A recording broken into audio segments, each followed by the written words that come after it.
Welcome to Boston Basic Income. This week's topic is law enforcement. So it's very much related to current events. Our law enforcement institutions are being challenged right now. And there are questions of how do you do law enforcement right?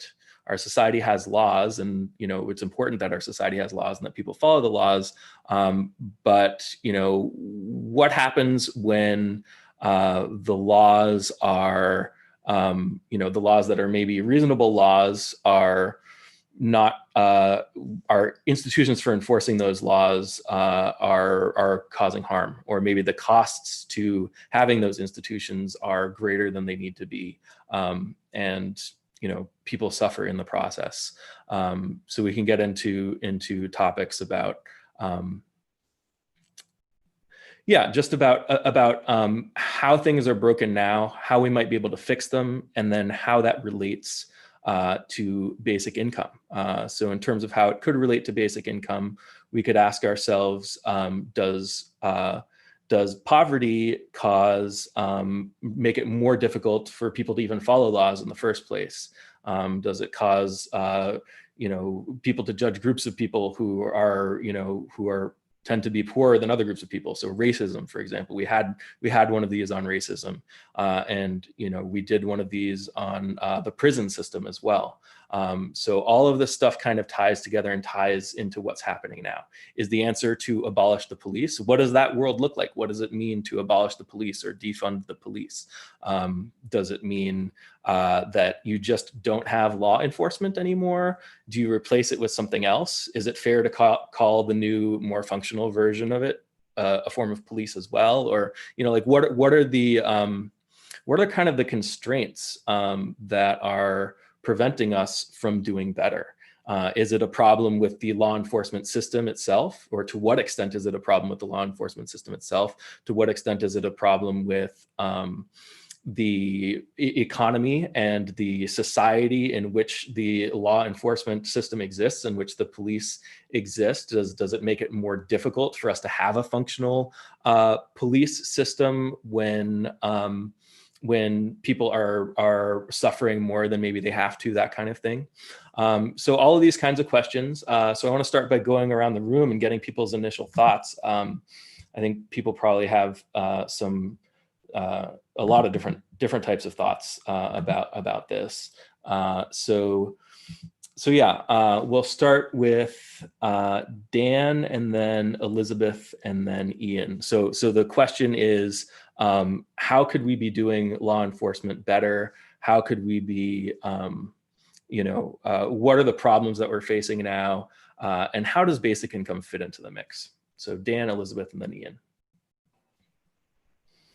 Yeah, so I think one of the sort of common refrains and solutions that people are putting forward, kind of no matter where they fall, if you're sort of on the side of law enforcement needs to change at a systemic level, I think a lot of people are thinking about ways where we can have fewer police, but that the quality improves. This is something that I've been talking about with some of my friends, that it should be a lot harder to become a police officer, and the requirements right now are very low compared to a lot of other important jobs, and even jobs that are also fairly dangerous.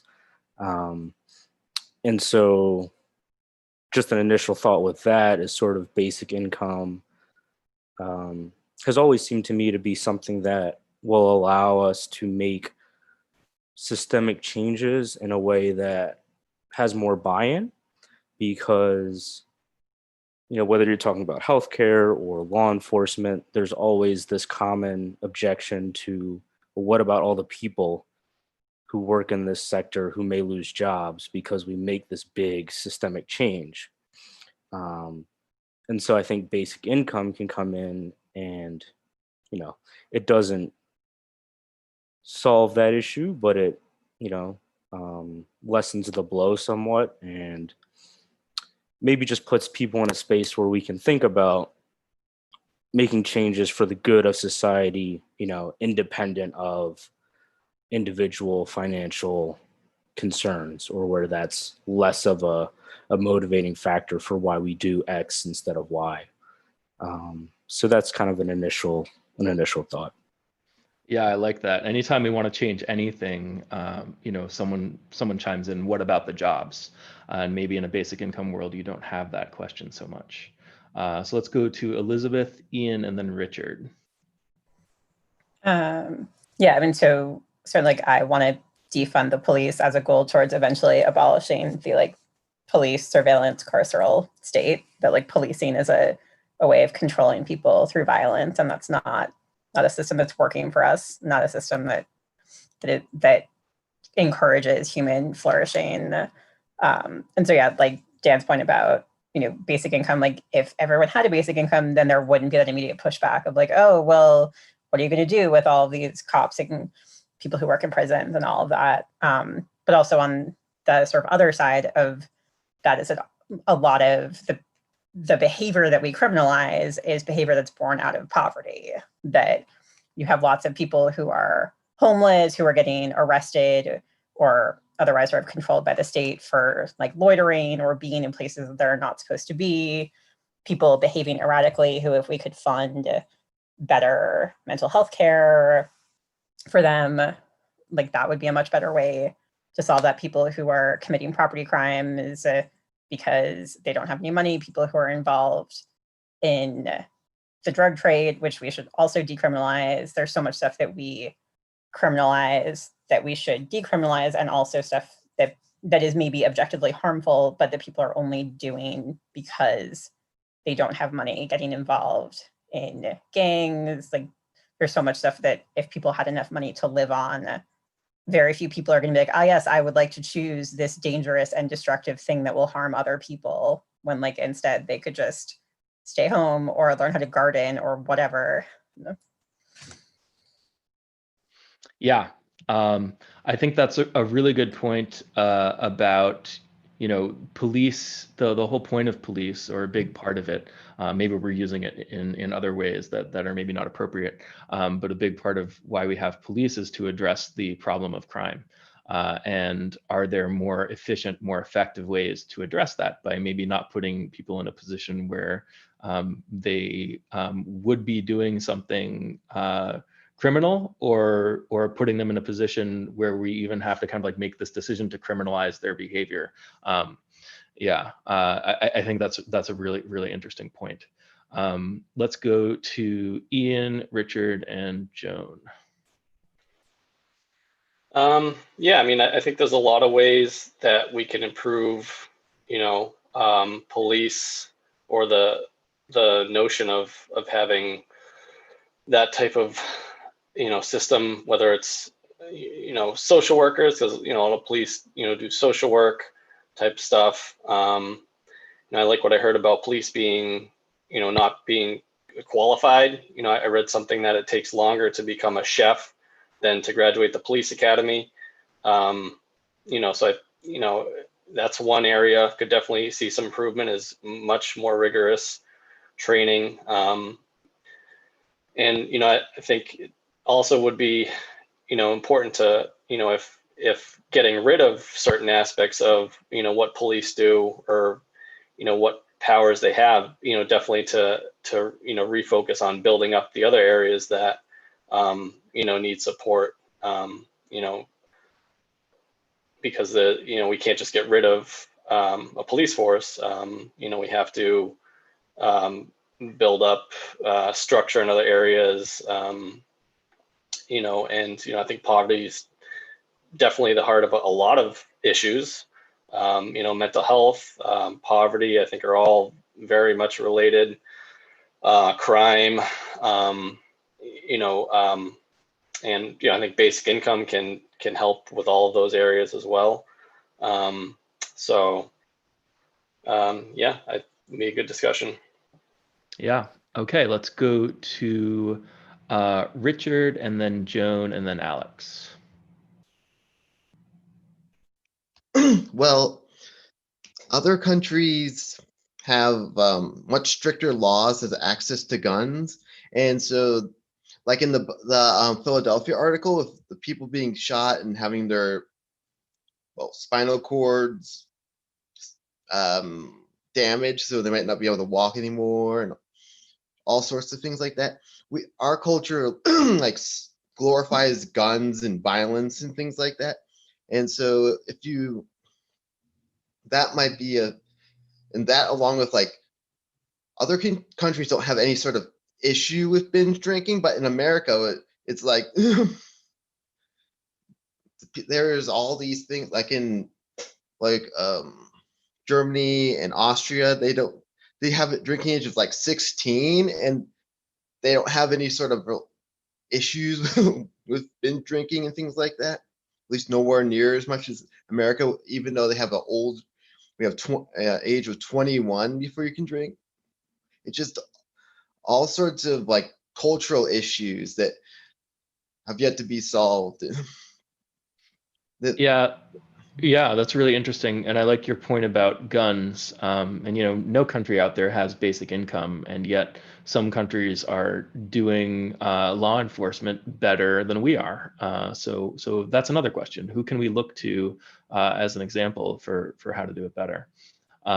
So let's go to Joan, Alex, and then Bethany. Yeah, that was my point. So, England doesn't have a police force that uses guns regularly. I think Canada police do not. So how do they do it? Why don't we study those methods? I don't know why we insist that it has to be done with guns, but it's this whole idea of the kind of blunt way of dealing with things, using police instead of, for example, he uses the example of homelessness. Because people don't have homes because there's poverty, the police are used to move them around, that's what they do with them. I mean, there's no attempt to really solve the basic problem. And that's true in so many issues, that the police are used indiscriminately. Mental health, I mean, stories of not being able to understand what somebody who's mentally ill is doing. They're not complying, let's say. Robert Kelly, I think his name was, in California, the case of the schizophrenic guy who didn't understand the command to sit down because he didn't see where there was to sit down. So he was beaten. There's this kind of not only training, but also it's kind of applying an instrument, the police, to areas where they don't have expertise. They don't belong in that area. And we're doing that because we're not funding those other areas. We're not paying attention to those other social problems and dealing with them more precisely. We're just kind of using the police instead. So as far as a basic income, I mean, I see that as related to the issues of how crime, as we talked about before, how crime, rises, and a lot of, and drug use and, burglaries and all that stuff that people get into jail for. Really, some of that can be resolved through basic income. You have money. You don't have a job, but you have some money.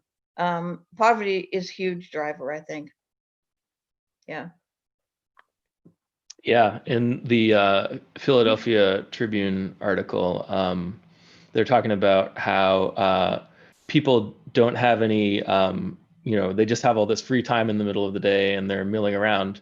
And I thought that was interesting because basic income would do that too. It would, allow people maybe not to have jobs, Right. but you wouldn't be spending that time trying to get money in some other way, Right. if you can't get a job. And I think that's a big part of why that leads to crime. It's not just you give people free time and they'll automatically be criminals. It's that, you don't have a job, you have to do something to get the money you need. Yeah. And there are other factors there as well. Let's go to Alex, Bethany, and then Derek. Yeah, this was an interesting article. They both of them actually were, and but one of the things that kind of stood out to me was this sort of idea of the police being sort of like in the later part of the article, when they talk about the interaction with police, the protesters, the kind of the police kind of form this kind of in-group, like there's this very strong in-group sort of pressure, and that the fact that you're seeing such a huge response from the police, towards some of the protesters, is essentially the protesters are saying we want to defund you, and of course they feel even more strongly that they want to resist that thing.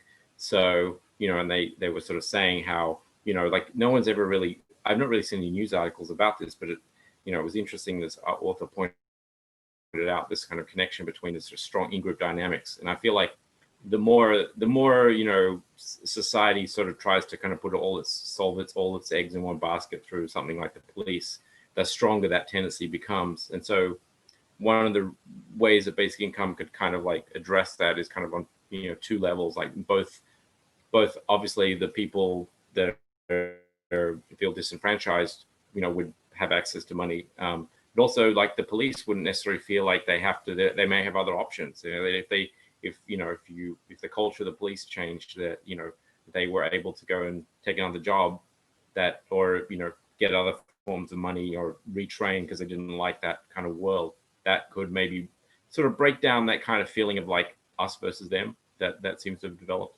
So I thought that was an angle that I hadn't really, I'd like to see that more explored. I'd like to see someone explore that, like why is there so much like strong reaction from the police when they know that's all being videoed? That's the other thing that I find kind of fascinating about that. So those were my two thoughts about that. Yeah, it's very interesting. It makes you wonder how they were behaving before they were being videoed. Yeah. Let's go to Bethany, Derek, and then Martin. Yeah, great. So I've been enjoying a lot of what people have been saying. I kind of like this vision of, paring down the police to what they're really well qualified to do, whatever the new police situation, ideal situation were to look like. And I also really like Daniel's point about training and expertise, because it does seem like it's a very high stakes job that's probably extremely challenging to do well. And so that seems really, really justified. In terms of basic income, I think two major ways that it would help or the situation is, one, obviously there's just a huge, I'm not an expert in this, but we read the article and I think the statistics bear out the huge relationship between crime and poverty, which also has sort of a logic to it that I think we're all kind of aware of in terms of when it makes sense, and that kind of thing.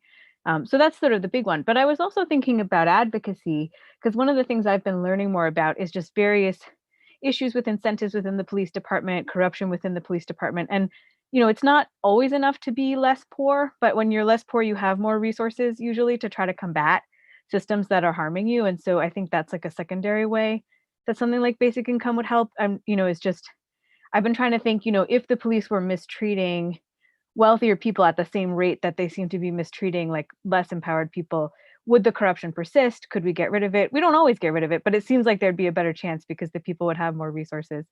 And so that's sort of a secondary way I think it would help.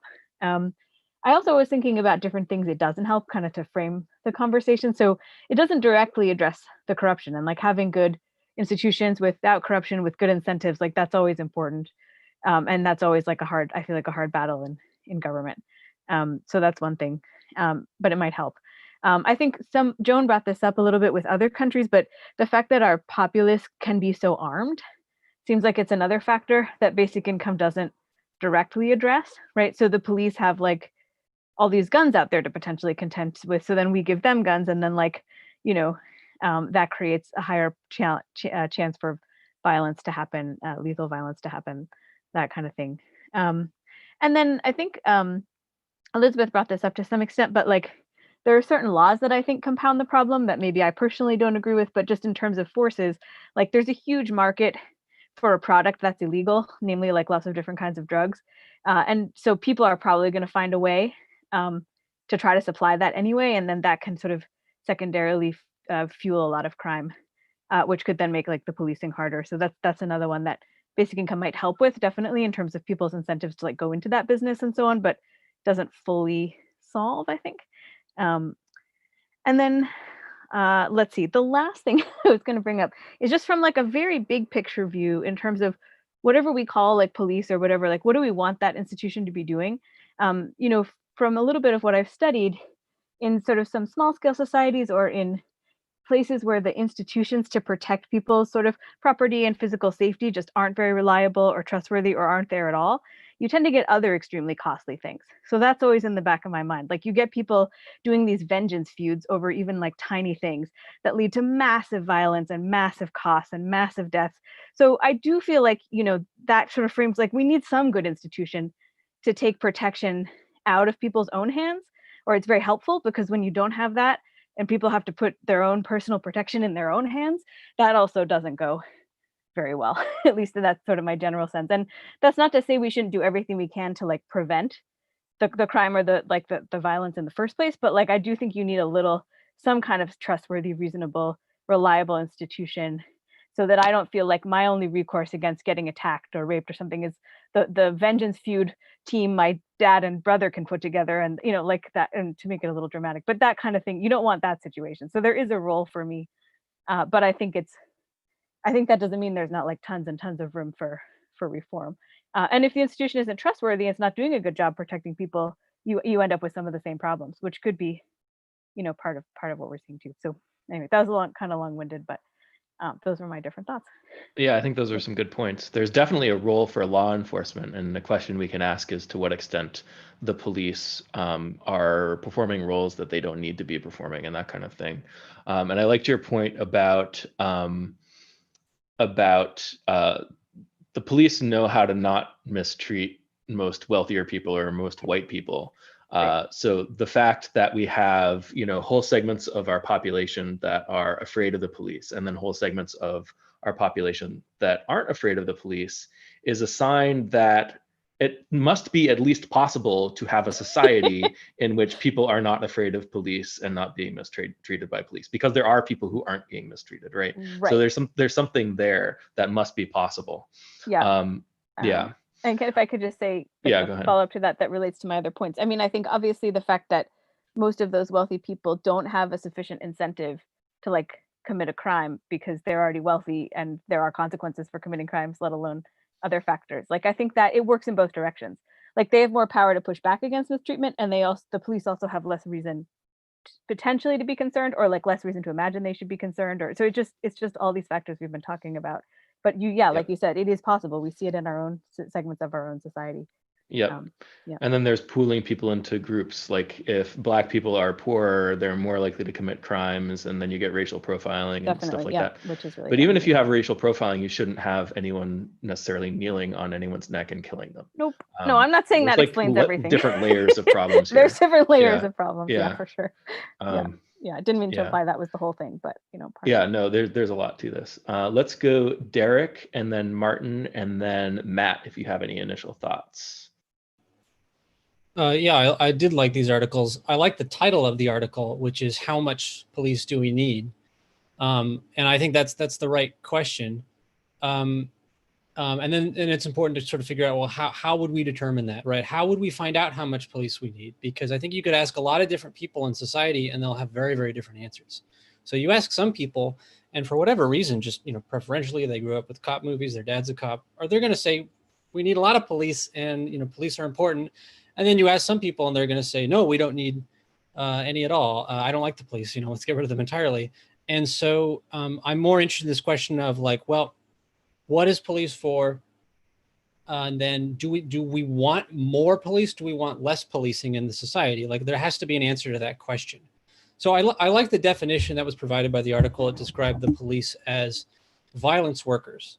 And that's not quite right. I think it's more than general than just violence. There's other punishments that they perform, but they're a disciplinary workforce. They discipline other people. They punish other people when they're crossing these boundaries that are set. They're kind of the inverse of soldiers. Like soldiers are violence workers externally. The system is committing violence on people externally. Police are doing that internally for some purpose, right? But I think we can all agree that less violence is better, right?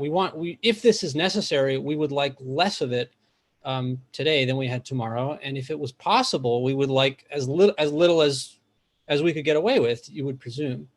I think basic income is a useful way to sort out the level of violence in our society that might be being caused, the level of crime that might be being caused by poverty. We can erase that, and we can look around and see, well, how much is left? And then we'll sort of know how much policing we actually need versus how much was caused by some other problems. I don't know. I'll think more about it. There's a lot I have to say on this, but I'm curious to hear what other people have to say.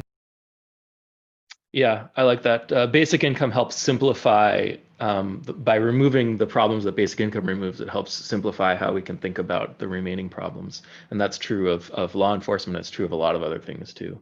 Let's go to Martin and then Matt. Boy, so this is a topic, and it's like, oh boy, where do you begin? Because you could talk for hours. But so I just offer you some ideas more directly related to the policing. And so there's UBI, and we talked about, a little bit that with crime. I'm going to suggest that at some point you also want to think about UBI and this idea of dignity. And what I'm sort of looking at there, Stephen King, of all people, and I say that because he earns about $2 million a month, right? In his memoir, he talks about some people who they kind of bug him because they don't think he works. Like they don't understand why a guy who just sits around writing for a few hours a day should really consider himself as working. And I'm going to offer that, the whole notion of work is tied to self-worth. It's tied to, the value of a person in society. And part of what UBI could do is sort of, I don't want to say remove the dignity associated with working. It could add dignity to other use of your time. And there's this sort of conception of, nowadays, if you're by any means, if you're unemployed or whatever, well, you're loitering if you're standing around. And, I just wonder that if people didn't associate their sort of sense of dignity with how, as a society, we sort of demand that they spend their time, you might find that they actually feel liberated and spend their time doing things that we don't associate as being bad or somehow societally less valuable use of time. So anyway, the notion of dignity in work versus dignity and UBI still being a part of it. With police and defunding and all that sort of thing, I suppose there's maybe some folks in the group here who have looked at the incarceration curve, like the numbers of people in incarceration over the last 20 or 30 years in the United States, and you'll notice a steep increase beginning when? Well, beginning with the Clinton administration, the Clinton presidency. And for some, you may recall there was a Clinton campaign event where Bill Clinton was campaigning for Hillary in the 2016 election, and he was heckled by people in the crowd who were bringing up the rise in mass incarceration that began with his administration. And he replied that something to the effect of, well, you folks know that if I had not launched the program that I did, that I would not have been elected president, because the Republican Party had a sort of hold on this tough on crime mantra, and I couldn't have gotten elected without it. And Bill Clinton had a point there, but I think what, as a society, that we can look at is we can sort of ask ourselves, what he addressed there was true, but where was Hillary on that issue?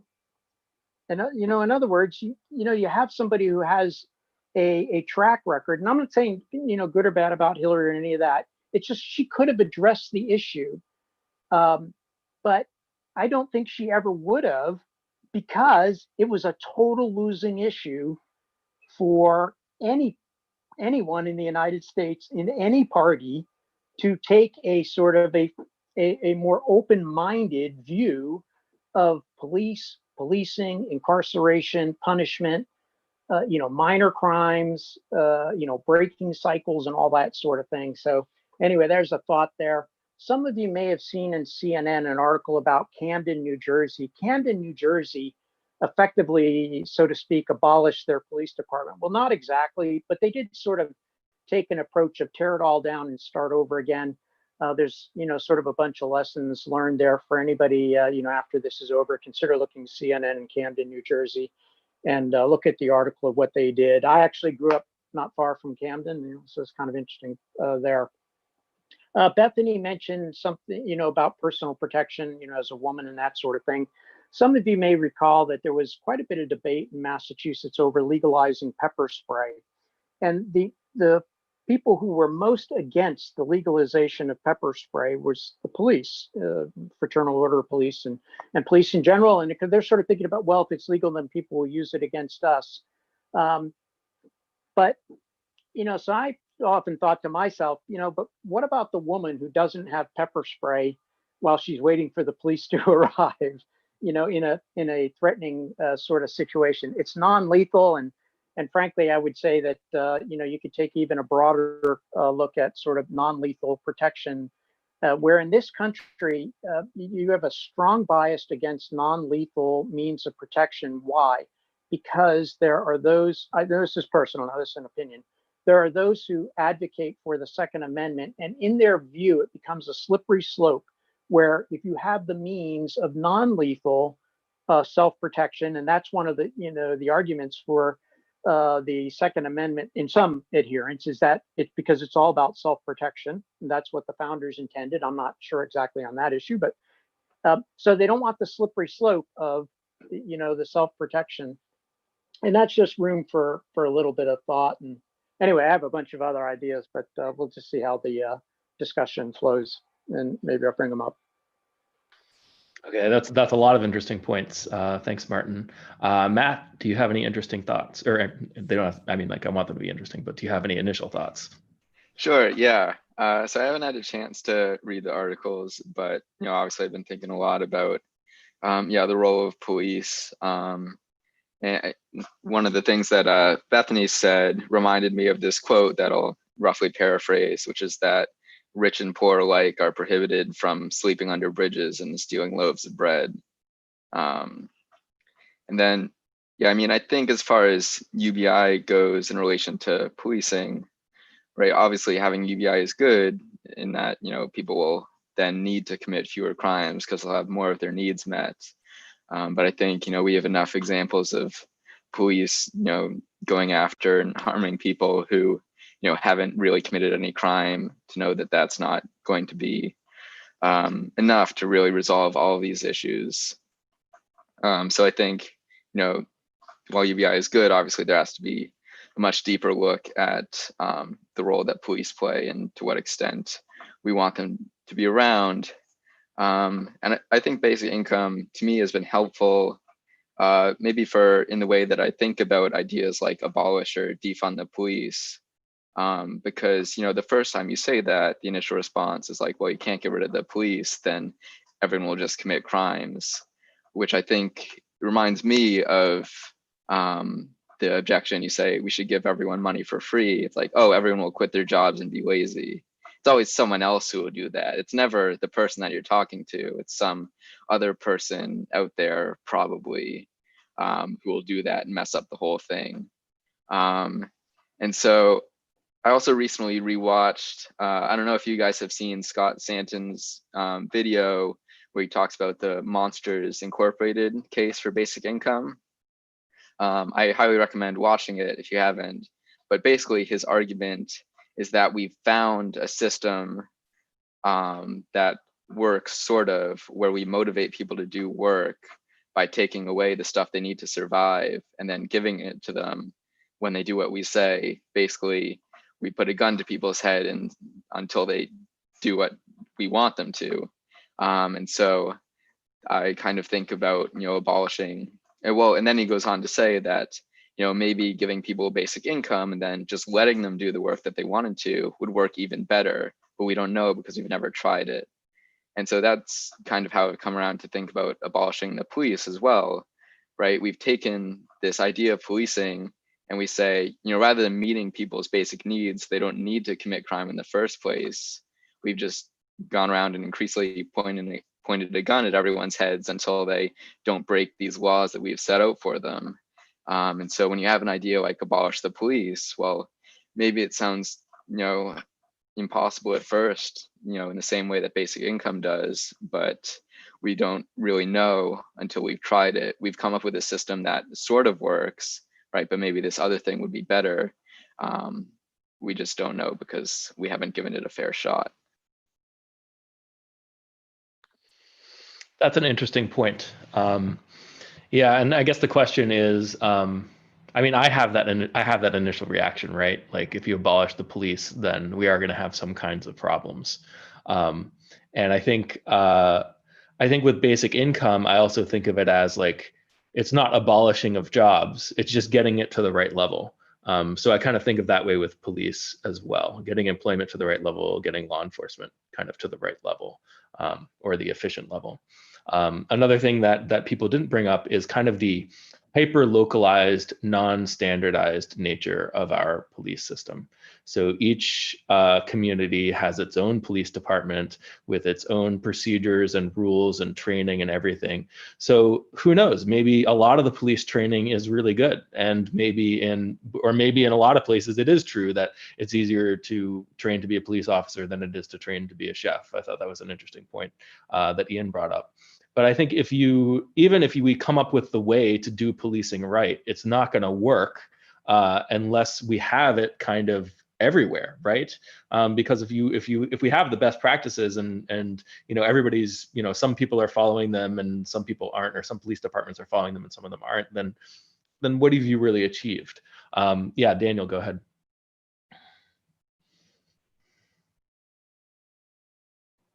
Sorry about that. In responding to what Bethany said about, wealthy people don't necessarily have an incentive to commit crimes, I think an important thing to think about is that they don't necessarily commit crimes that are policed in sort of the ways that we think about. If somebody dumps a bunch of oil into the Gulf of Mexico, the New Orleans Police Department doesn't show up at a corporation's door arresting people. So I think there's a difference. I guess my point is sort of difference between kind of police and law enforcement, enforcing laws versus policing. Also related to politics, I think that what a lot of people are realizing now is that, we think that the police, the mantra is protect and serve. And you think, but the next question is, who do they really work for? And it's like their boss is the mayor, or I guess in state police, it's the governor. And so basic income, insofar as basic income allows people to be more politically engaged, I think people will be more receptive to, or, have the freedom to research political candidates, understand, have a better idea of the types of reforms that people are interested in implementing, and then, transferring support to candidates for mayor, city council, things like that, who also support these kinds of reforms. And people want to support those people because they're more informed. They're more informed because they have more leisure. So that might be something to consider. I mean, it was interesting watching Bill de Blasio in New York just sort of dance around all these questions from reporters about some of the actions that the police were, committing against protesters, peaceful protesters.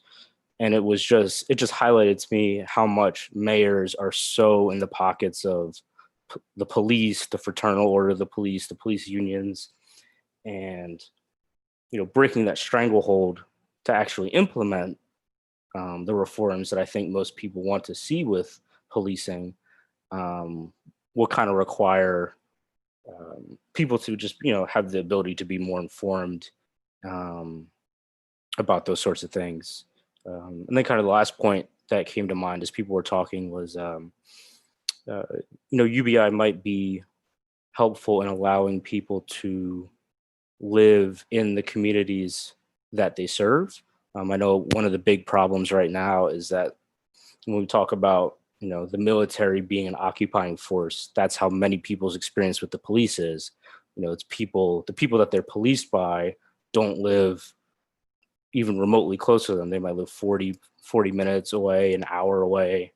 And so it creates that us versus them mentality, and it doesn't allow for, kind of what Joan was talking about with the, just the reduction in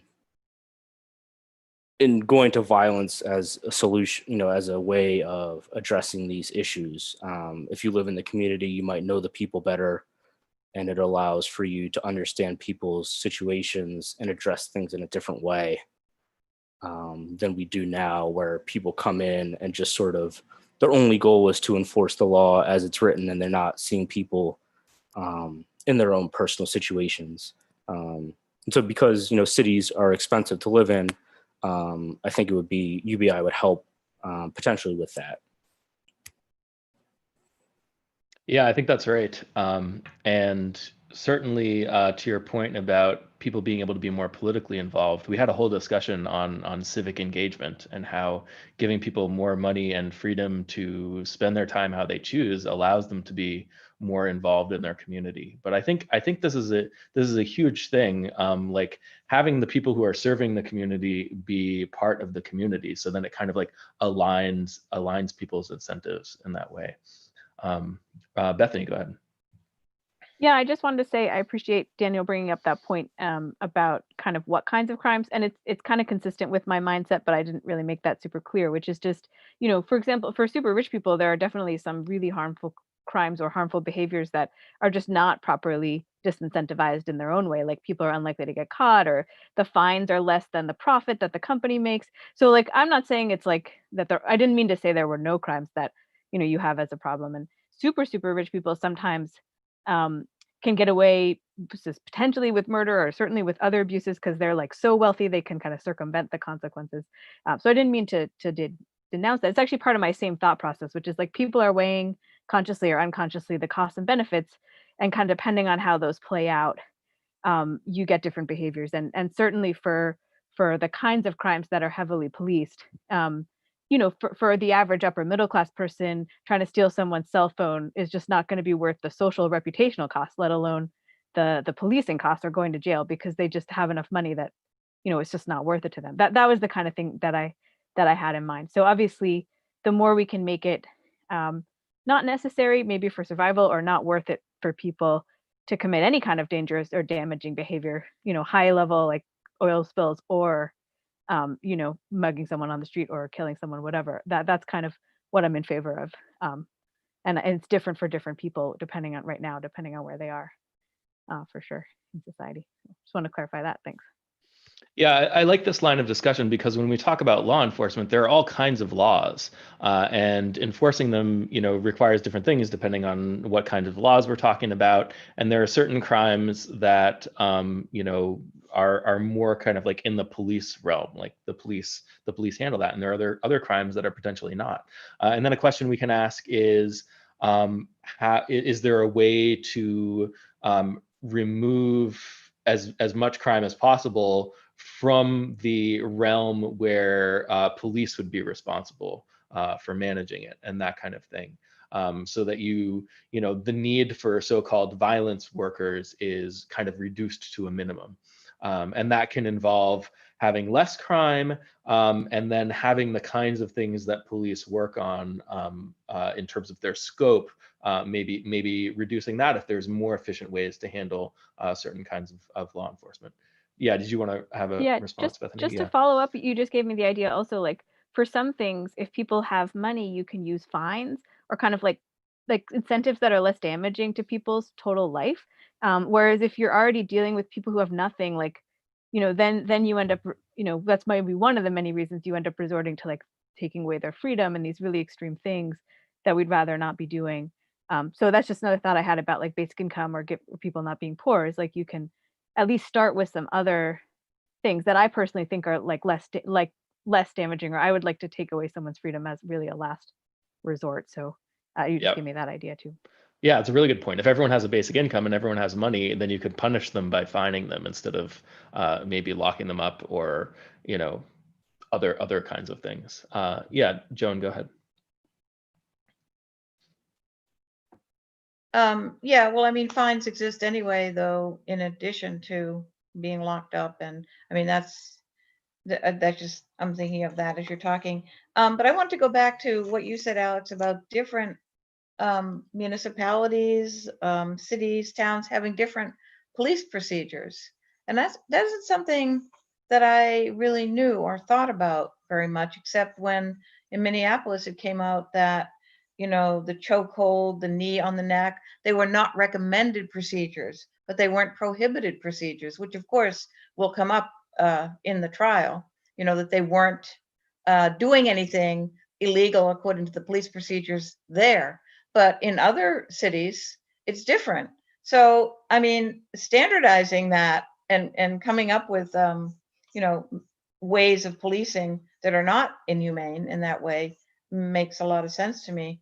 I guess federalizing. But the other point I wanted to make was the defunding, the idea of repurposing, I guess is the way I would put it, repurposing the police. So that, for example, in Gloucester, and here's another example of a police city that's doing something different. They established a way for drug users to come in and turn in their paraphernalia and enter rehab and not incur any kind of fees, or, you know, they weren't seen as breaking any laws. It was just an opportunity, and the police station was used for that, which I found really kind of remarkable. So the police station was the point of contact where they would come in, turn in the needles and whatnot, and get in line for a bed somewhere in a rehab place, which seems to me a perfect way to repurpose police in that way, instead of, you know, constantly arresting and jailing people on drug charges, which are usually victimless crimes anyway. I mean, aside from decriminalizing drug use, there's also the idea that police themselves could be repurposed to deal with that. I mean, there are a lot of other examples that police funding could be used to operate in communities in ways that don't require violence work, I think. That's one example, but yeah. And being trained to handle people in their community. I think it was Daniel brought up the idea of the community. You know, if they're part of the community and they know the people they're working with, much less likely to be violence workers, I think. Yeah, and it's an interesting point, because one of the problems in the article, or one of the issues that they brought up in the first article, how much policing do we need, or how much do we need the police, was maybe that it's problematic that we're using these violence workers to do these other things. Do we maybe want police to specialize in the violence work, whatever amount of it is necessary, you know, a minimum amount, and then have other institutions that maybe handle this kind of, you know, helping drug users and that kind of thing. So it can kind of, you can kind of, you know, see the argument on both sides. Like, do we really want to make the police, I mean, obviously we want to make the police more well-trained and responsible and good at doing their jobs with the minimum of harm and stuff like that. But do we really want to kind of have them reach into these other parts of our society, other parts of our lives? And I think maybe the answer is no, that, you know, it's cool that the Gloucester Police Department decided to do this, but maybe it would have been even cooler if it was done outside of the police department, and the police, you know, we keep the role of the police to a minimum. So yeah, and then, yeah, so specializing in violence work, you know, keep that to the police and keep the police out of everything else, is maybe a reasonable or a desirable goal. Let's go to Matt. Sure. Yeah. So I wanted to add a couple of things about we were talking about in terms of, you know, the rich and poor being treated very differently when they break laws. You know, because you can look at, you know, examples where, rich people commit, crimes in the sense of, moral wrongs that damage, far more people than poor people generally have, even the ability to. I read a couple articles talking about, the different way that we treat something like burglary versus wage theft, where wage theft, has a higher dollar total than, burglaries and thefts all combined. But you don't get the police sent to lock up your boss when that happens. If you're lucky, you can get that resolved in court, or you just give up because it would be too expensive to pursue legal counsel. That's part of the way that Donald Trump made his fortune. He just refused to pay people, and then, well, they couldn't really do anything because he was rich and they weren't, and the police don't arrest people for that sort of thing. And you can go even bigger too if you want to talk about, like the 2008 financial crisis. Uh-oh.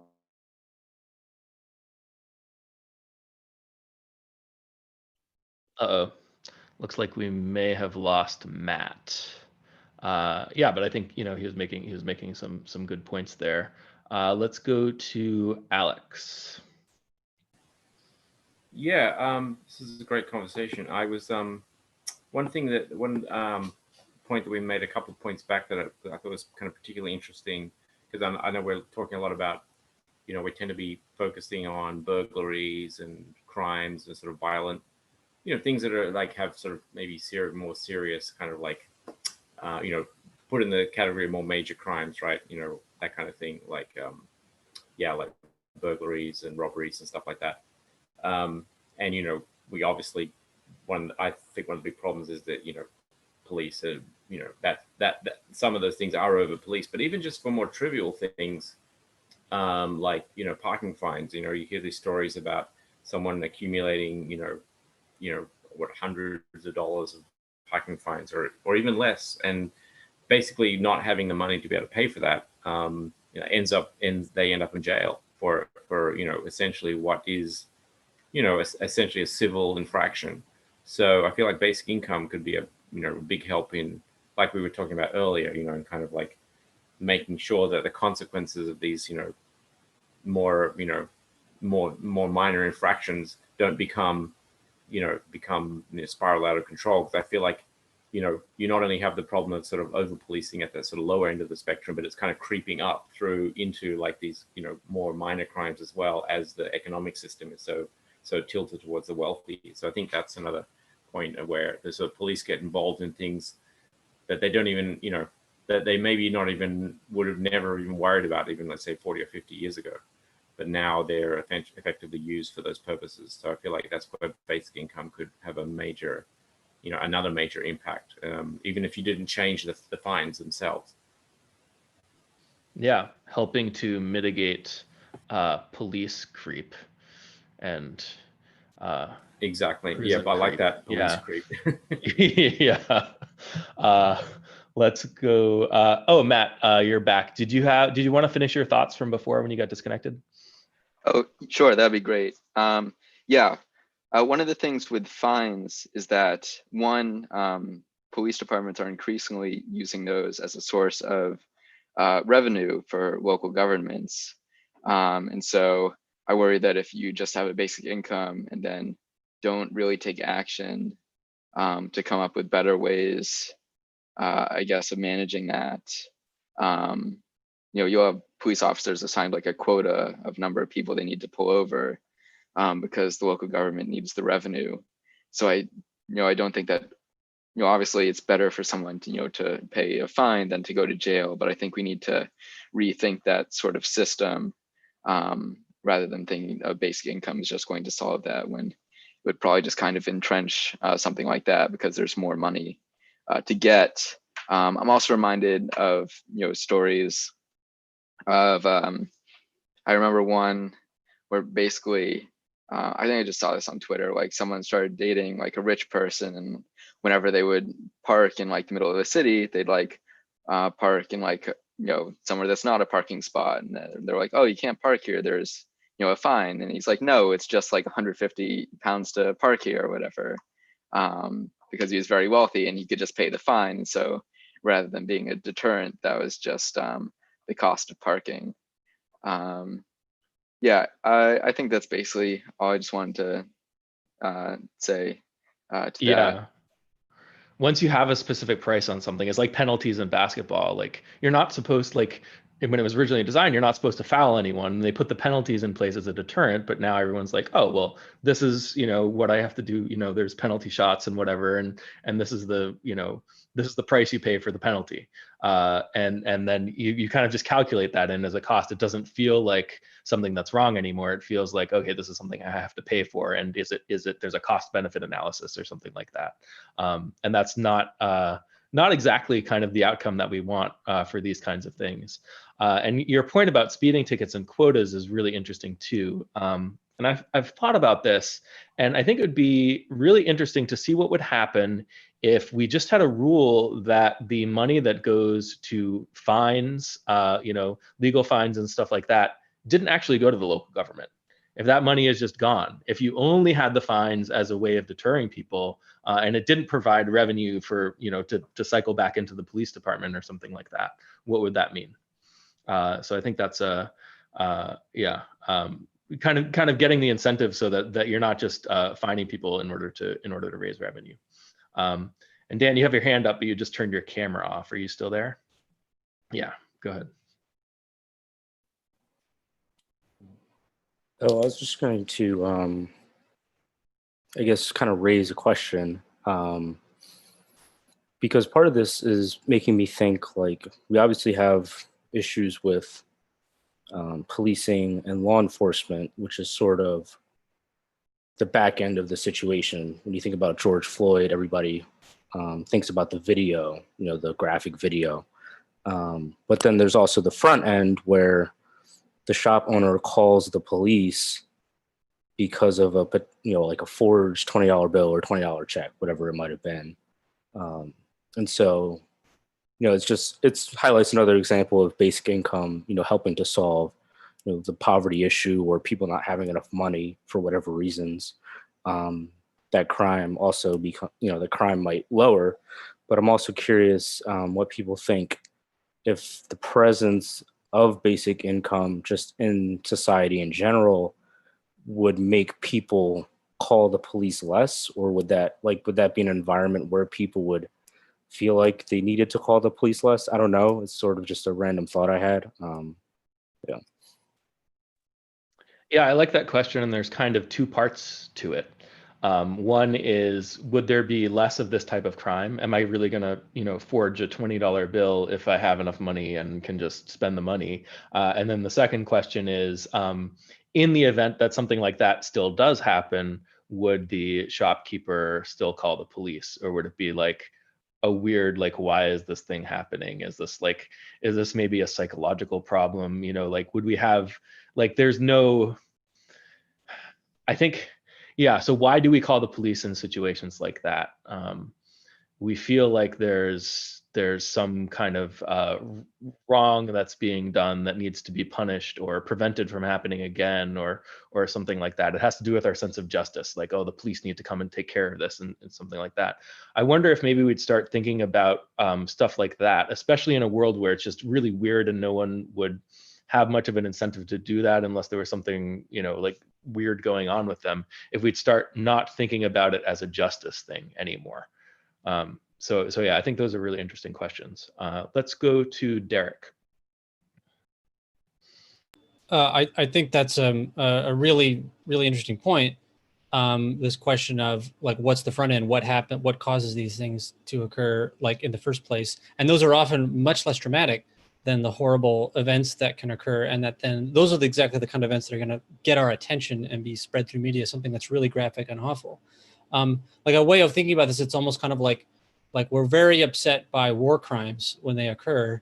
And one great way to avoid war crimes from happening is to just have less wars, right? Otherwise you have to come up with some institution that all the different participants of the conflict somehow are agreed to. And there's all these other problems that are created.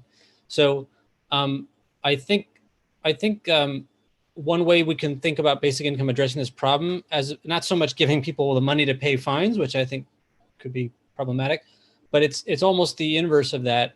Like I like the idea. Well, this isn't actually inherent to basic income, but it's a proposal people attach to it, which is the idea that if you go to jail, if you're arrested and spend time in jail, the basic income is removed. You don't get it for the duration that you're there. When you're released, you get it again.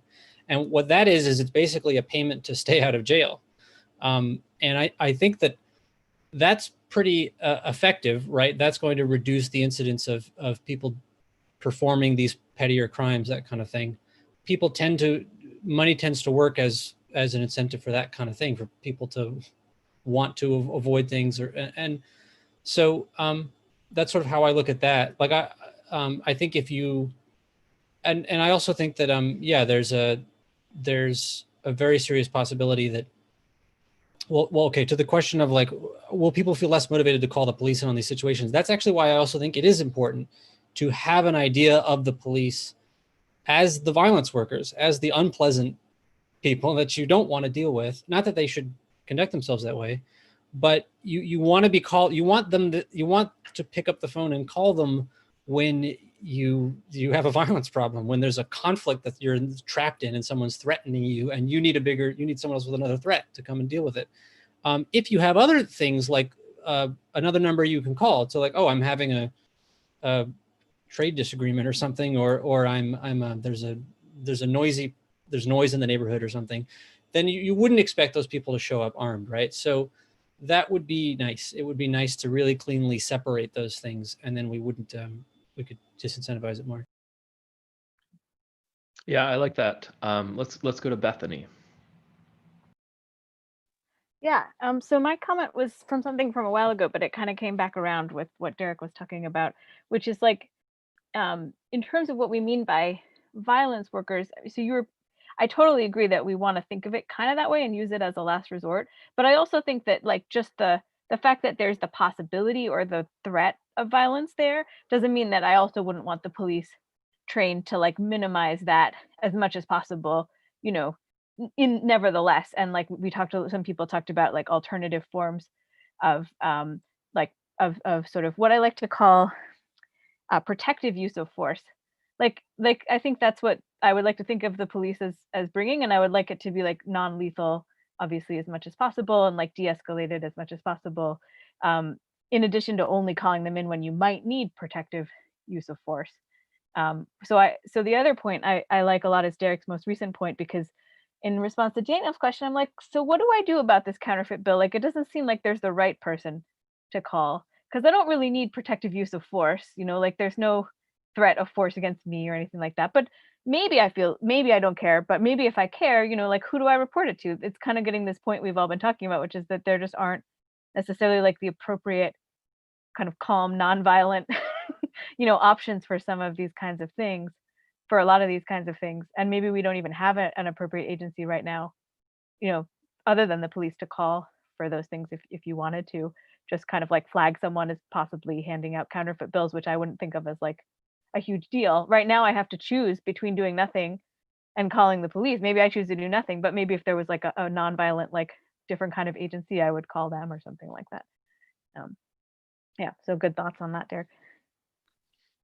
Yeah, that's an interesting point, and it reminds me of the point about people who like guns wanting to ban pepper spray.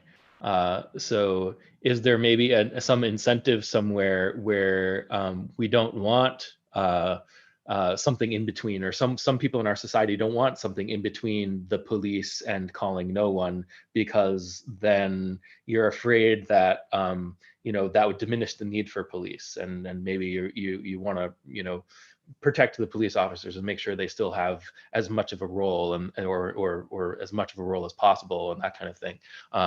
So something like basic income, I feel like can, if you're not worried about the police jobs and the police unions anymore and that kind of stuff. I wonder if that's something that's kind of standing in the way of having some of these kinds of institutions to help manage some of these other crimes. Yeah. Let's go to Richard.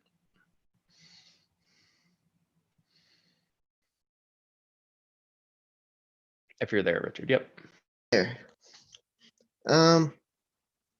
Well, before they were talking about how people are in the community. Well, in Japan, they have something called a police box, where in a neighborhood they have 2 officers that remain in a office type building, and people can ask them for like directions or anything like that, and they go and respond to the crimes or whatever in the area, the calls in the area, and that way they get to know the community there.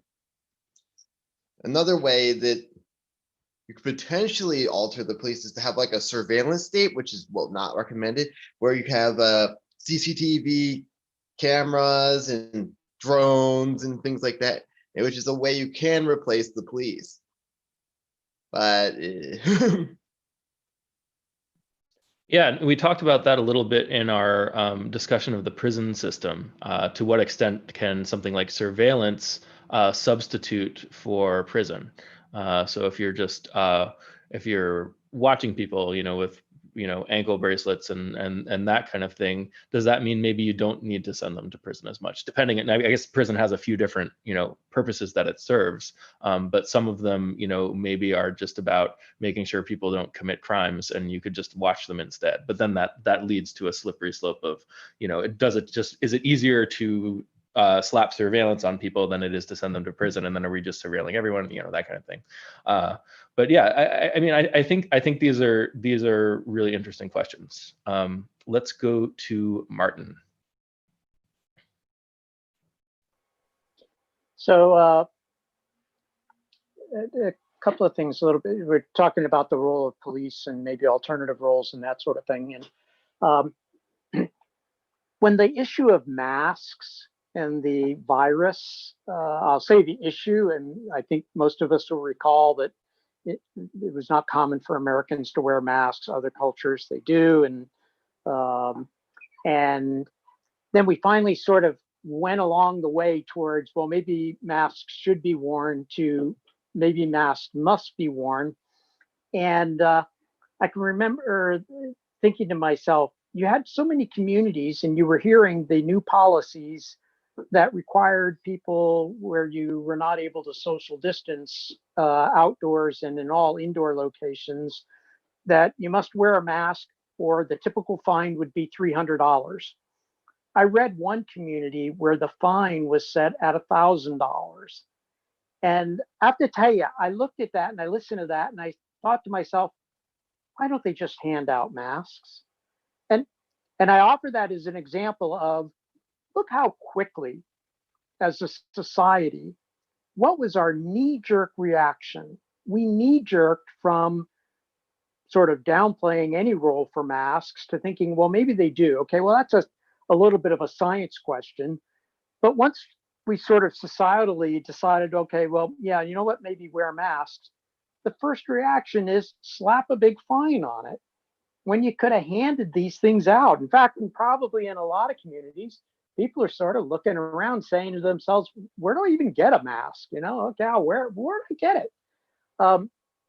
So sometimes I think we see how easily the pat solution is just coercion of any form or another. And what are police other than a very simple form of corruption? If you're Bill Clinton running for president, 25 years ago, whatever, the instant reaction is coercion sells. And it's also, there's a bit of an observation. And I had a Boy Scout troop. I was a scoutmaster in a scout troop in the community here where I live.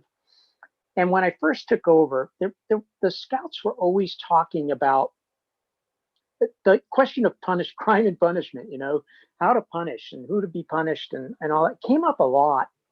And one of the first things I did after I took over the troop was they used to line up in sort of like columns front to back, and the leader of the group of, usually around 10 scouts, the leader was in the back. And so the leader could see everyone in front of him.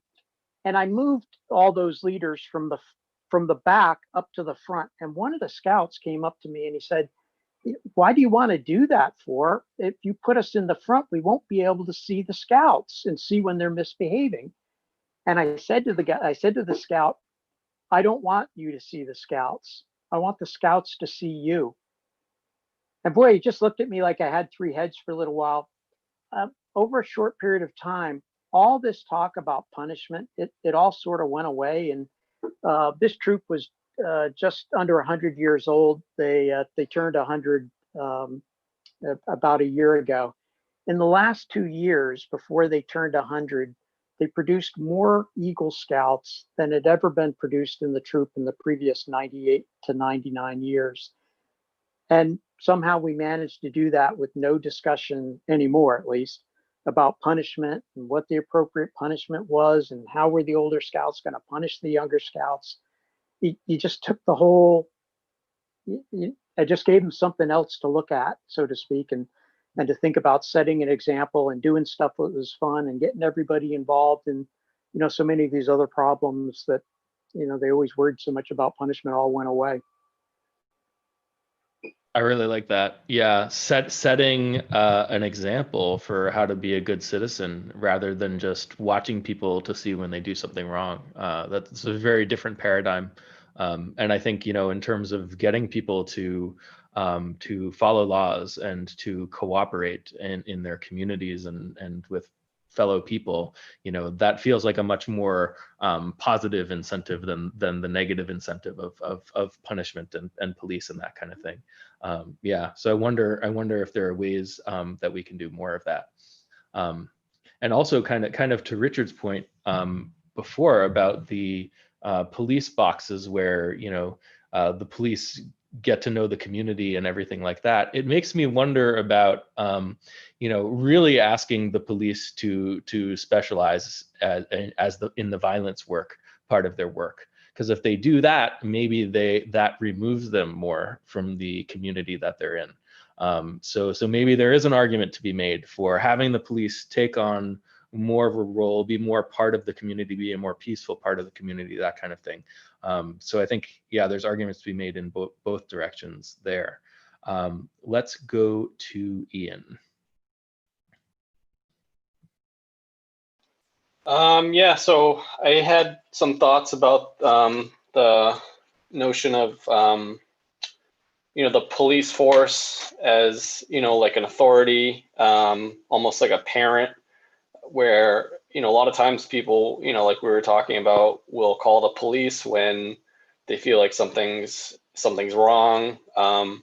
They don't want to be the ones to try and enact justice themselves. So, we have these people we can call, and it's not always, violence. I think in the example with Floyd, I heard somewhere that, that money even turned out it wasn't even counterfeit. But, in a situation like that, it's like, it's not, who can, kind of remedy that situation, or who can set it right. I feel like if people try to do that on their own, we need mediators in those types of situations. So I agree with, what people have been saying, that, getting rid of a police force completely is probably not the way to go. I was also thinking that, I'd feel much more comfortable with robot police or AI, because less likely to be prejudiced. Of course, the AI has to be programmed. So who's going to program the AI? Are they going to program their prejudices into it? But, I think a lot of the issues with police is just the psychology of the police themselves. Maybe they're having a bad day, and then, also the police back each other up, completely. So, the good police will stand up for the bad ones doing the bad things, which is also an issue.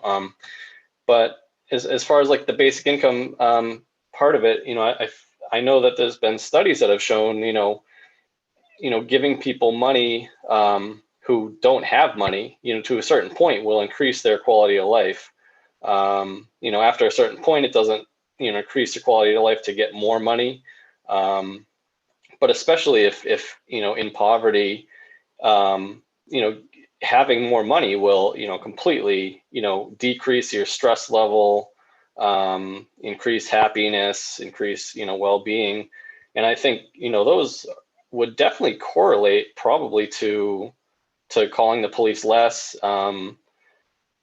Because people are less stressed. They can manage situations themselves more. They're able to think easier about about stuff. And so yeah, I think definitely basic income could lead to less reliance on police in situations where you may not need the police to come, which I think happens a lot. People call 911 for trivial matters, I think pretty frequently. So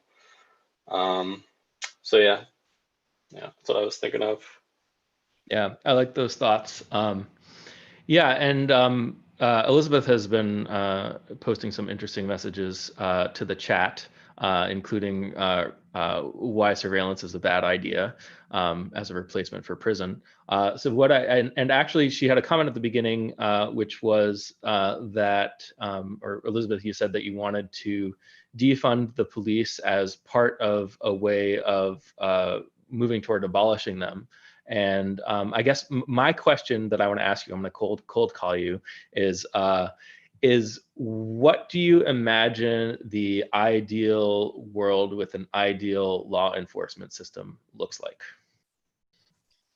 I think a lot of that would be sort of like community support kind of stuff of a restorative justice model of, okay, so if someone commits harm, like being able to have a conversation around okay, partly what caused you to cause that harm, and also the person who is harmed, okay, what would you need or want in order to be made whole from this? Danielle Sered works with, I think it's called Common Ground in New York. Her book Until We Reckon is really amazing, and she tells stories about people coming up with amazing things that you can't get in the carceral system, that the carceral system isn't designed for. To be like, oh, I was attacked at this intersection near my house, and so now I have these flashbacks every time I walk through that intersection.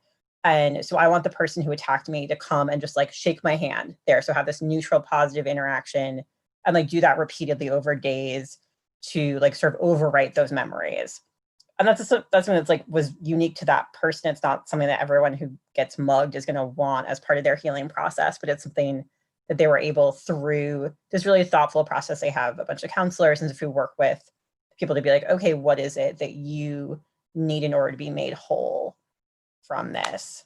So having a system in which we have a lot of community support initially, so that people are not committing crimes out of poverty, out of having mental health issues that aren't being properly dealt with, all those sorts of systemic reasons why people commit crimes, and then being okay, so then the harm that is still happening, let's have a way to deal with that is really about making people whole and giving the people who've committed that harm a way to really atone for that. She talks about how going to jail, if people are just sitting there, even people who feel bad about the things they've done, it's not that gives them a thing to be oh, it's oh yes, I've served my time. Okay, I sat in a cage for a week or 5 years or whatever. They're not able to do anything to repair for the harm that they did. And so having systems in which we can help people to be made whole and to repair the harm that they have done. Okay, I think that was a pretty good answer. I'm not sold on the idea that there's no role for so-called violence worker law enforcement. But yeah, I mean, I think that's a good point, and it's also worth bringing up to kind of tie it back to basic income, that maybe tailoring these kinds of things to individual people for their individual situations, that can be really expensive. But if there's less crime overall, as you might see in a world with basic income, maybe we can afford to do that kind of thing more. Yeah. Let's go to Dan.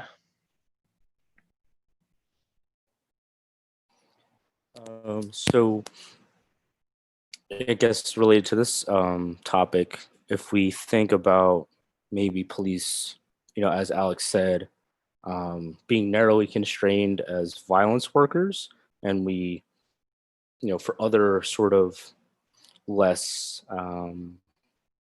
less critical things that might occur, we have these other institutions in place to handle those sorts of things.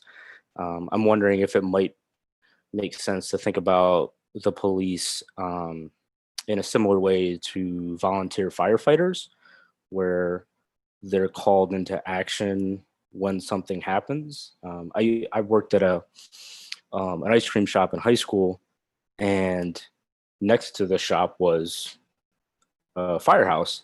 And it was always interesting when I'd be working and then you just hear the sirens go off, and there'd be some guys that were there, but then you'd see all these cars just run up, seemingly out of nowhere. Like people would be running towards the firehouse. And it was like, they were doing other things, and then they were kind of called into action when it was absolutely necessary.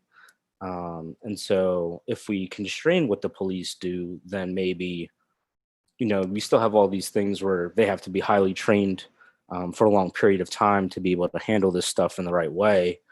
But because I do agree, I think we do need police for extreme situations. And maybe as part of that volunteer work, those people are eligible for maybe like a higher basic income in exchange for this volunteer police work that they do, protecting and serving the community in these extreme situations. So I don't know, it's just a thought. And to kind of follow up, in your mind conceptually, what's the difference between a higher basic income and just paying them the same basic income, but also paying them to be police? Yeah, I guess there isn't one. It might make more sense to do that. Yeah. Okay. All right. But yeah, I guess I'm just thinking about, because if we're reducing the what the police do or the number of police and things like that, the idea that being a police officer is a full-time job starts to diminish, I think. Yeah. And so does it make sense to think of them as part-time workers or as, community volunteers? Or on-demand work, on-call workers or something like that. Right, on call. Yeah, exactly. And maybe that if we change that framing too, it might help with us constraining them as this is what you're supposed to do, and all these other things where before we've had violence get in the way. We use these other things. This is certainly, an idea that would, not be one of the first things that you do, but kind of, I think later on down the road. Yeah. I like it though. If you're not thinking of police as a full-time job, then you're not in a situation where you have a bunch of police and maybe you need to find things for them to do. We don't want to be finding extra things for police to do. That's good. Let's go to Matt. Sure. Yes, I think definitely a good point that you made there, that we don't want to have a bunch of police and then need something for them to do. I think it's helpful to think about at like a base level what role police and prisons play in a society. I'm reminded of Scott Santon's quote where he says that poverty is a legal status of being denied the resources you need to exist. And so, obviously, right, we've established a barrier between a lot of people and the resources that they need, in a system of private property.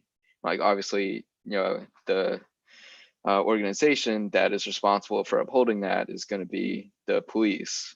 And so in a society where you don't make that unconditional, where you have a very unequal society where people can't meet their basic needs, then you have to spend a lot of money on police because that's the only way you're going to get people to follow those rules. And so I think with the idea of abolishing the police, it's maybe, I don't really think it's necessary to have an idea of, every organization and every way that people are going to interact in a society without police, but it's more that is a goal that we can undertake as a society to get to a point where we don't need the police, where that wouldn't be necessary. And so some basic steps that we can take are making it so that people can meet their basic needs, food, housing, healthcare. And then, in addition to getting rid of, that need for, some of those crimes, you also remove a lot of financial insecurity, which, in lots of UBI trials has been shown to, reduce crime, reduce domestic violence. Reducing child poverty also reduces incarceration rates later in life. You'll reduce recidivism, and reducing child poverty also reduces mental disorders, so you'll have less of that to deal with. And then thinking about the role of prisons, is the role to punish people, but maybe we can think of them or a different institution that should rehabilitate people, because sure, you might have a couple of crazy psychopaths or whatever who are going to go on like some sort of rampage, but that's pretty rare, and generally the police are only going to show up after that occurs.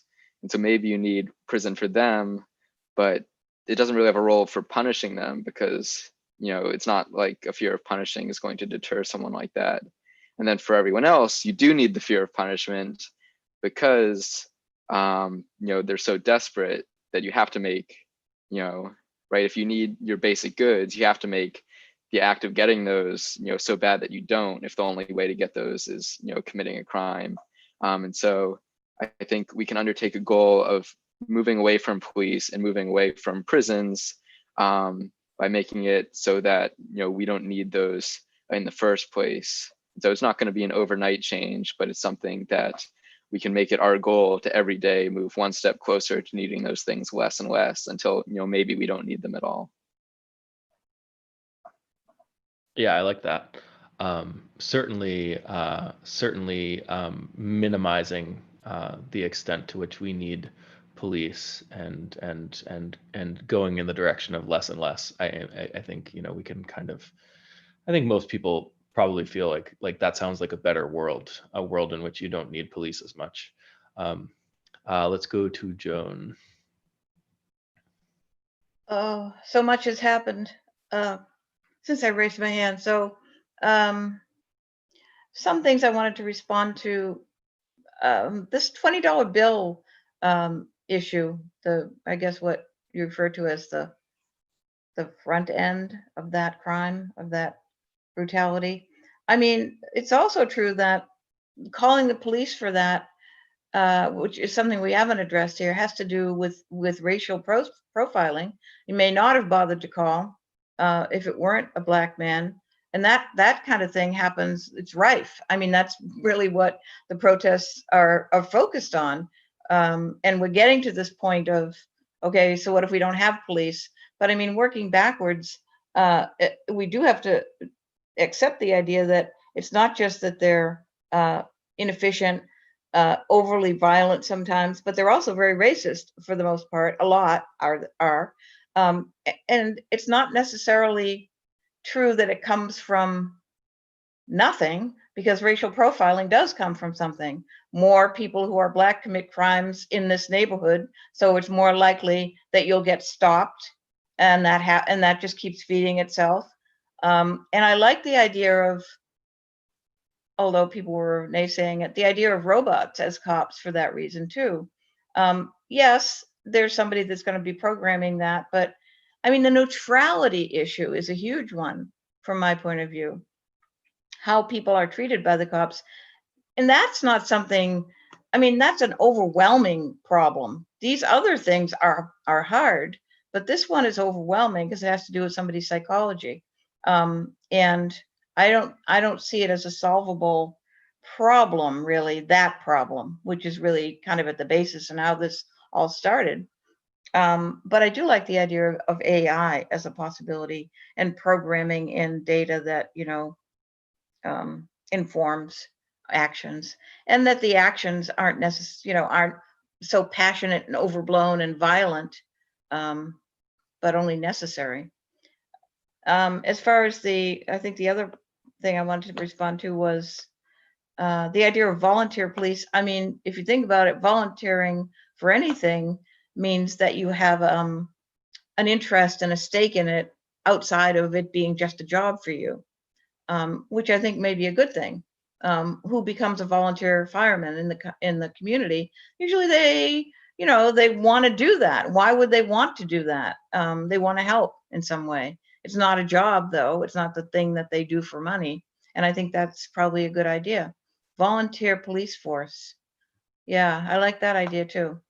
And I had other thoughts as things were going by, but now, that's gone. But it's really a great discussion. Thanks. Okay, that's fine. Yeah, I'm a little bit wary of making the police all the people who just really want to be police. That feels a little bit dangerous to me. They might want to be for the wrong reasons. Yeah. Right. Yeah. So for firefighters, it feels fine. Like people get really excited. Oh, I want to put out fires and be a hero or something like that. With police, I would be a little more wary of that. I might want to take some of the non-monetary incentives out of being a police officer. Yeah, and then it, they're just members of the community. They're being paid, and that kind of thing. Yeah. So I don't know. I think there's a little bit of trickiness there. With the issue of robots as cops, it's not just that somebody is programming it and that person might be biased. It's that you're training it on data. And the data is reflective of the biases in our society, right? And already people are computers. We are meat robots, and we're training on data, and we end up racist. That's kind of how it goes, right? So we really, it could be useful to have automated policing and automated law enforcement, that kind of thing, but it doesn't get around this problem. It might get around some problems of efficiency and that kind of thing, but it doesn't get around kind of the racial profiling problem, that kind of thing. So I just kind of wanted to throw that out there. Let's go to Richard. Actually, they've tried using AI for patrols, and they based it on prior crimes in the area. So it just kept more and more patrols happened in areas that had high crime, so they kept catching more and more people. So it just got spiraled out of control. And also there's a doctrine, Supreme Court doctrine called qualified immunity. And that's in the last like 40 years, that's what caused things to, get as bad as they have. That and the whole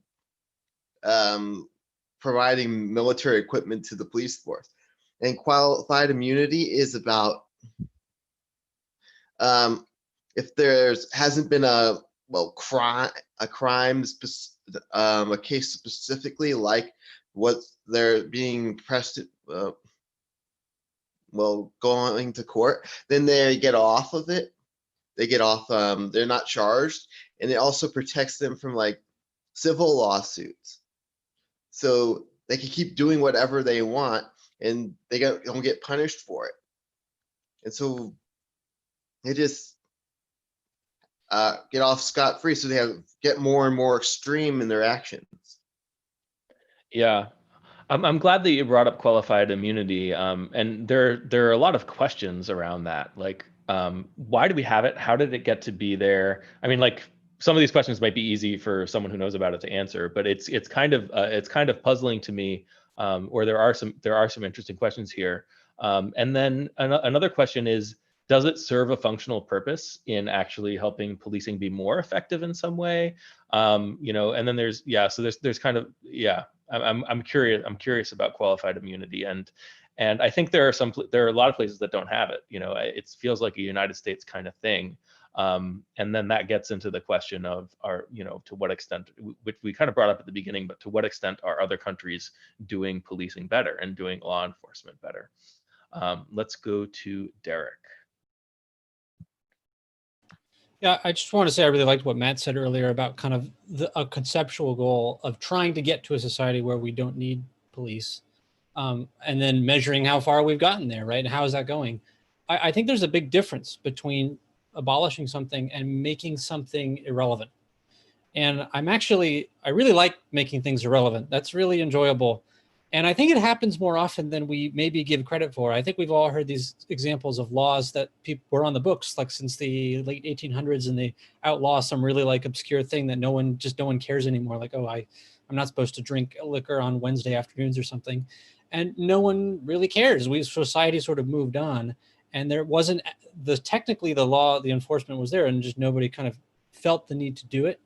And even though police and these violence workers, as we're saying, is a much more dramatic thing, I actually think you could make progress in making it just feel like much less of a thing that needs to be in our minds, that we need to be thinking about. When I try to imagine an ideal society, or just an ideal life that I'd like to live, I very rarely picture kind of having to pick up the phone and call the police. Most of the social interactions we have, it doesn't mean that everything's going well or that there's no big problems, but we usually feel capable of dealing with those problems ourselves. And there's really no reason why we should want these things to occur. Yeah, I don't know. That's all. Okay. Yeah. Thanks, Derek. I think those are some good points. Let's go to Bethany. Yeah, so a few points in relationship to things that people have been saying. So I'll post on the chat, there's a Radio Lab recently that came out with a different aspect of the legal sort of ability to prosecute police. It's the history of kind of the reasonable police standard, which started out as a big victory because it used to be you had to prove intent, like malicious intent that the police officer had, and then they made it into like this idea of a kind of a reasonable police officer. Would they use this force? You'd think that would be really great, but then it turns out as precedent evolved, like that was also really, really hard to get people on. So it's an interesting story in terms of one of the pieces in terms of policing incentives and how it's gone in the court. So I'll post that.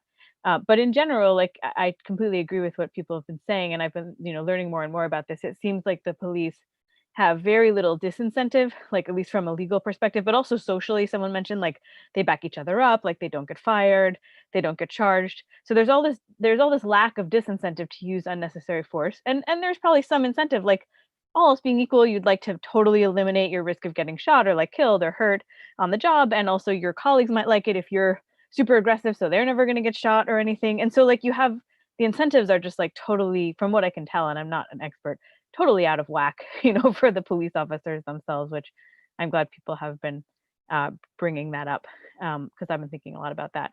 I guess two other little pieces I wanted to talk about. So Alex, you were talking about kind of humans as statistical computers, kind of like picking up on the biases. And I think that's right. And so that's sort of like one thing that I think can lead to what we call racism, is like you have, for example, in the United States, I don't have to tell any of you, you have like this whole history of reasons why African Americans are more likely to be poor. Then you have that associated with crime, and then people can pick up on that association, and that's going to happen. But then I wanted to add another one, and I don't know how much one versus the other is happening in policing, but you can also obviously get like coalitions of people that oppress other people. Like it's not just about they're statistically like inferring information, they're just kind of reinforcing each other to oppress this other group. So I often give the example of like segregation in the South. It wasn't that they were just learning statistical things about African Americans and acting on them. They were like actively had rules that African Americans can't eat in the restaurant, and if they do, other white people will boycott you. So even if you want to feed them, there's like these other incentives from your in-group members making you not do that. And so I don't have any idea like how much is one, how much is the other completely with some of the policing problems, but I just wanted to put out that there actually are these different mechanisms. And technically, I guess your robot would get around the coalition one, perhaps, but not necessarily the statistical one, unless he was, programmed by a member of that coalition to like explicitly be just meaner for no reason to a certain group. But I just wanted to point out there's kind of like multiple possibilities. And I think for me, it's helpful to keep those straight. Think about which ones might be going on. They have different signatures you can look for, and stuff like that. And just to be brief, the last thing that we haven't talked about, so I just thought I'd offer it, that I also teach about is, why do we have, one thing that you also see with police that might be going on is what we might call like dominance displays. So another thing that can be happening with gratuitous violence or just like total mistreatment that just seems so confusing can be an attempt to establish a dynamic where it's expected that the police will be aggressive. So why would they want to do this? It's because people aren't even going to bother.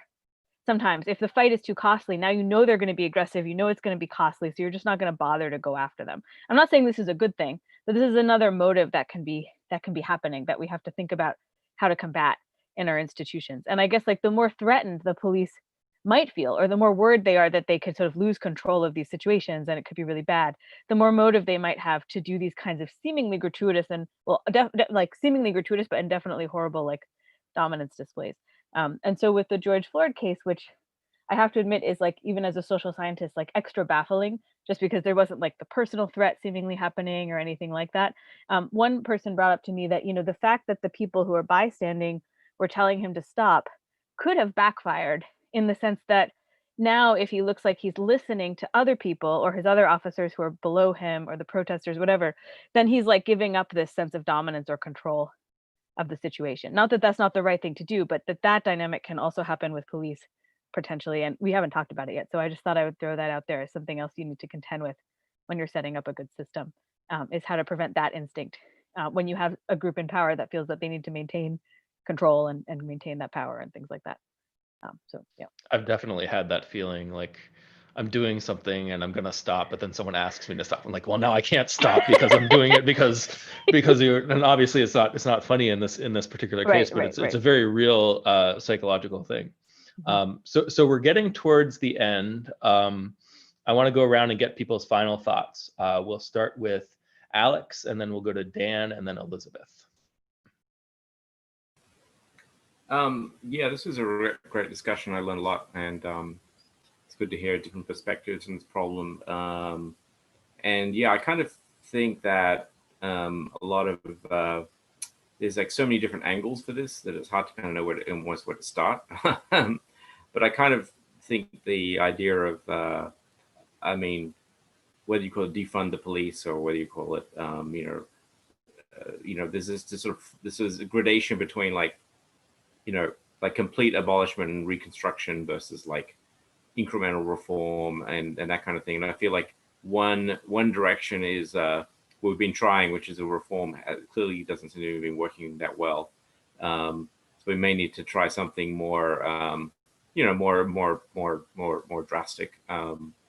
Whether that's like taking a police department and completely rebuilding it from the ground up, or eliminating police departments entirely. I don't know what the right answer is, but I do feel like it has to be part of a greater discussion about sort of, a new economic system, which UBI, would be an essential plank, I think. And I think that could really form a basis for, a real, like a either abolition or reconstruction or whatever you want to call it. So I think like,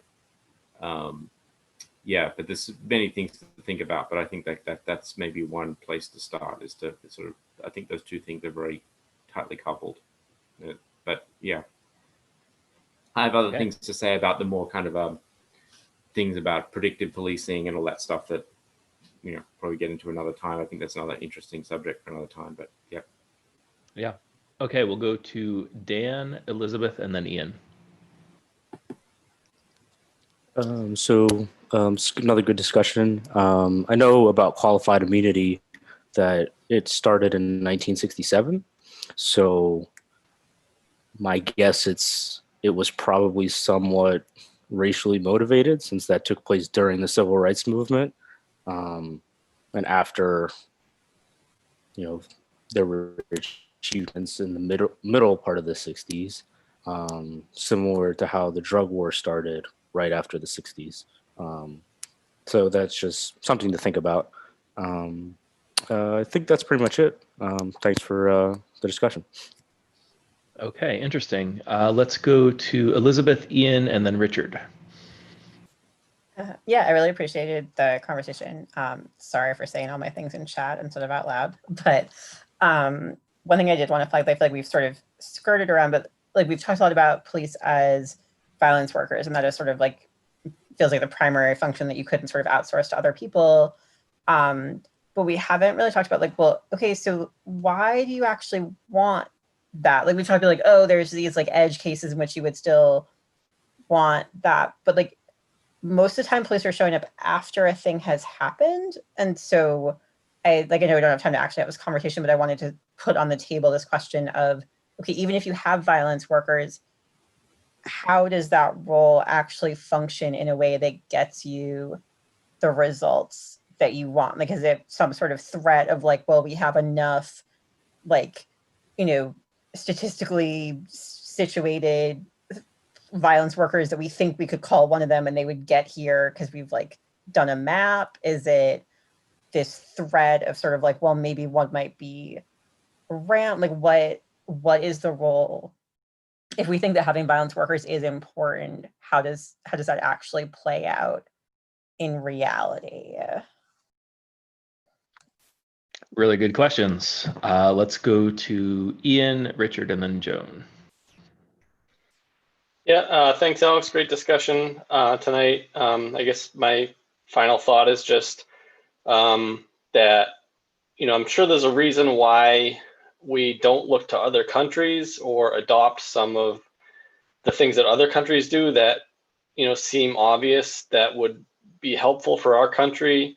The one thing I think of is, the decriminalization of all drugs in Peru, which has, simply worked for, every reason we would, pretty much all the bad, things that drugs do in a society have improved. I'm pretty sure it's Peru. After that, Might have been Portugal. Portugal. Yep. I think that's what it was. After like, it was like 20 years or so. So, I'm sure there's a reason why, that wouldn't work in this country. Maybe there's not, but, as far as that and, then the issue of the law enforcement, other countries have other views on that. I think it definitely to look to other countries, we should start doing that more. Okay, yeah. Let's go to Richard, Joan, and then Bethany.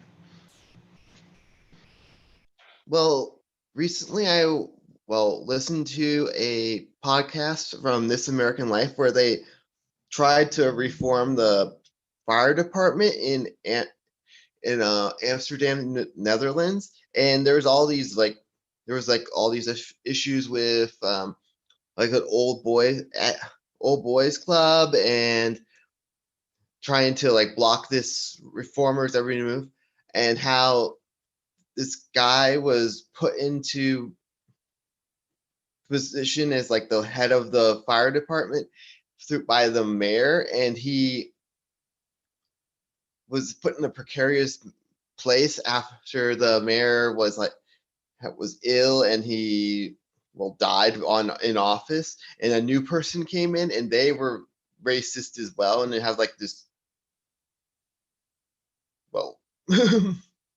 all of his reforms were just like reversed after.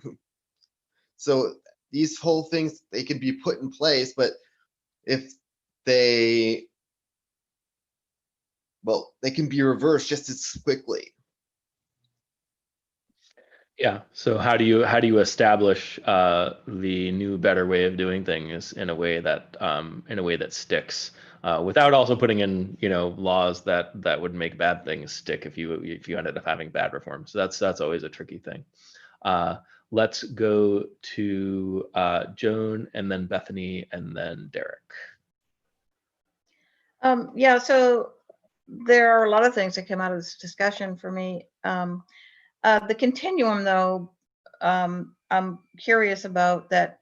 Well, Elizabeth is kind of on one side of the continuum about total abolition of the police department, which completely baffles me, because I can't understand, just because the crime was already committed. I mean, there are plenty of people out there, murderers, who will continue to do things if they're not stopped. So I'm not sure why there would be no policing. I mean, I have a hard time getting my head around that idea. And the idea of truth and reconciliation and dealing with trauma is definitely a good thing and real, but I don't see that it's in place of prevention of violent crime.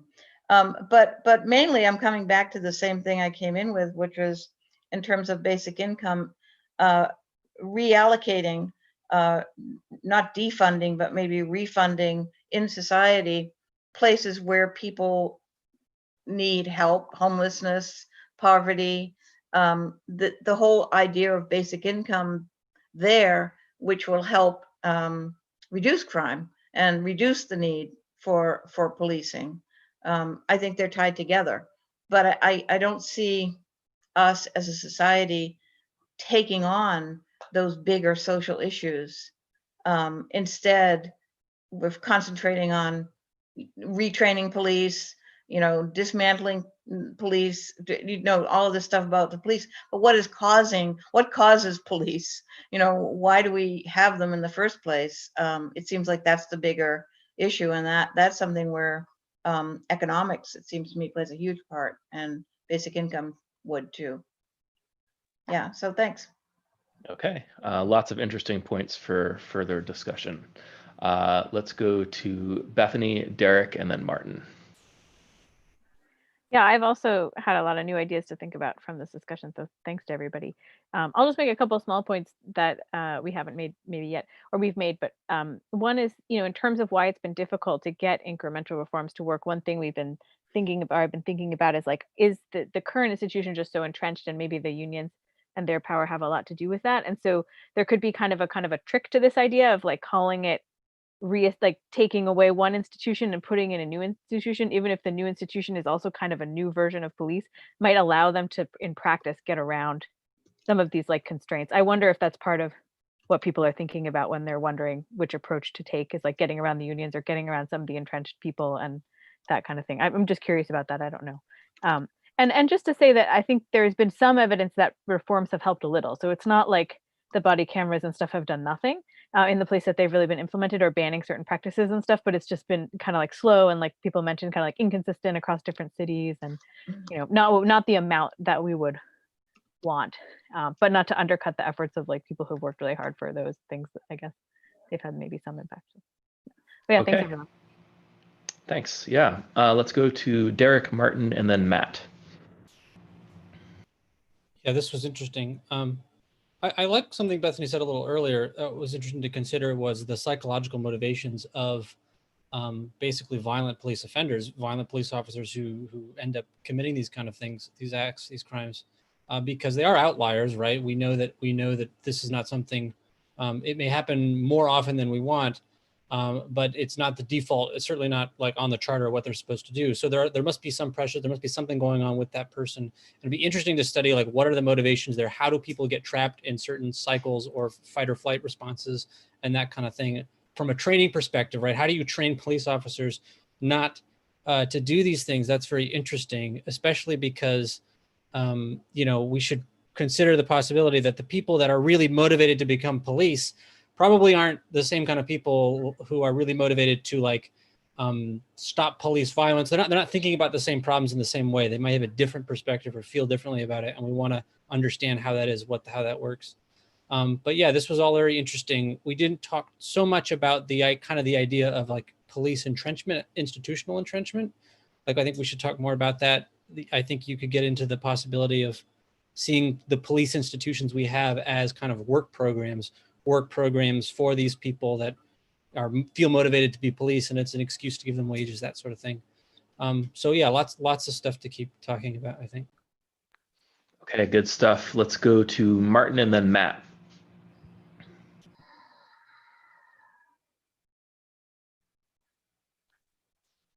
If you're there, Martin. All right, we'll go to Matt and then give Martin. Yeah, no, I'm there. No, go ahead, Martin. Yep. Chatting away on the whole AI thing is Dr. Evil kinds of things. And I would sort of comment. We talked a little bit about the AI thing, and there's a lot of mainstream books that really give a very jaded picture of AI, and they're all directed at a non-technical audience.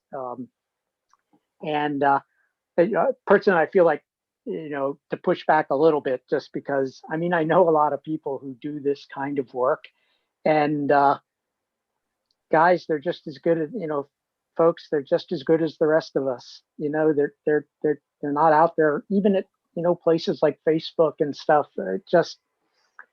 It for the non-technical person who doesn't. And look, I was listening to Samantha Power today. I guess maybe most of you know Samantha Power, former ambassador to the UN, and she made some comments about this sort of like a little bit the AI and this sort of thing.